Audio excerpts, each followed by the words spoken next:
Nepal Tibet അതിർത്തിയിലുണ്ടായ മിന്നൽ പ്രളയത്തിൽ മരണസംഖ്യ ഉയരുന്നു. നിലവിലെ കണക്കനുസരിച്ച് 579 പേരുടെ മരണം സ്ഥിരീകരിച്ചു. കാണാതായവർക്കായി ദുരന്തബാധിത മേഖലകളിൽ തെരച്ചിൽ തുടരുകയാണ്. ഏകദേശം 2000 പേരെ കാണാതായെന്നാണ് നിഗമനം.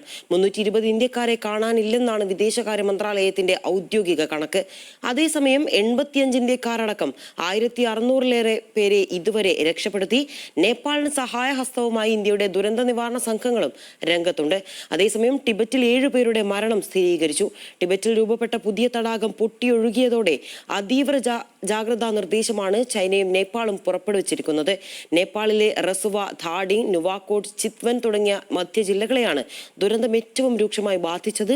കാണാതായവരിൽ ഭൂരിഭാഗം വിനോദസഞ്ചാരികളും കൈലാസ് മാനസ സരോവർ തീർത്ഥാടകരുമാണ്. അതേസമയം നേപ്പാൾ ദുരന്തമുഖത്ത് കുടുങ്ങിക്കിടക്കുന്ന 8-അംഗ സംഘത്തിലെ ആളുകൾ ന്യൂസ് മലയാളത്തോട് പ്രതികരിച്ചു. കേരളത്തിന്റെ പല ഭാഗങ്ങളിൽ നിന്നായി വിനോദസഞ്ചാരത്തിനായി എത്തിയ ഇവർ നിലവിൽ സുരക്ഷിതരാണെന്നും ഉടൻ തന്നെ നാട്ടിലേക്ക് മടങ്ങിയെത്താൻ കഴിയുമെന്ന പ്രതീക്ഷയിലാണെന്നും പറഞ്ഞു.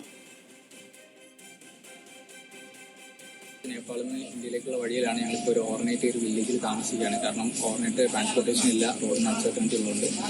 കറന്റ് നേപ്പാളിലെ സിറ്റുവേഷൻ ഭയങ്കര മോശമാണ്. Nepal is facing the hardest time in history. ഒരുപാട് സ്ഥലങ്ങളിൽ ഫ്ലഡ് അലേർട്സും സ്റ്റിൽ അവർ പറയുന്നുണ്ട്. ഫർദർ ഫ്ലഡ് ഉണ്ടാവാൻ സാധ്യതയുണ്ടെന്ന് പറയുന്നുണ്ട്. റീസെന്റ് റെസ്ക്യൂ ഓപ്പറേഷൻസ് പോലും സ്റ്റോപ്പ് ചെയ്ത് വെച്ചിട്ട് ഒരുപാട് സ്ഥലങ്ങളിൽ ആൾക്കാരായിട്ട് മാറി നിൽക്കാൻ പറഞ്ഞ സാഹചര്യം ഉണ്ടായിരുന്നു. ഒരുപാട് മിസ്സിംഗ് കേസസ് പറഞ്ഞിട്ടുണ്ടായിരുന്നു. ആൻഡ് ഓൾസോ നേപ്പാളിലേക്ക് വരാൻ ആഗ്രഹിക്കുന്നവരും മെസ്സേജ് ഇട്ടുണ്ടായിരുന്നു, ഹോൾഡ് ഓൺ ഗൈസ്, ഇപ്പോൾ വരണ്ട, കാരണം ഒരുപാട് പ്രശ്നങ്ങളുണ്ട്.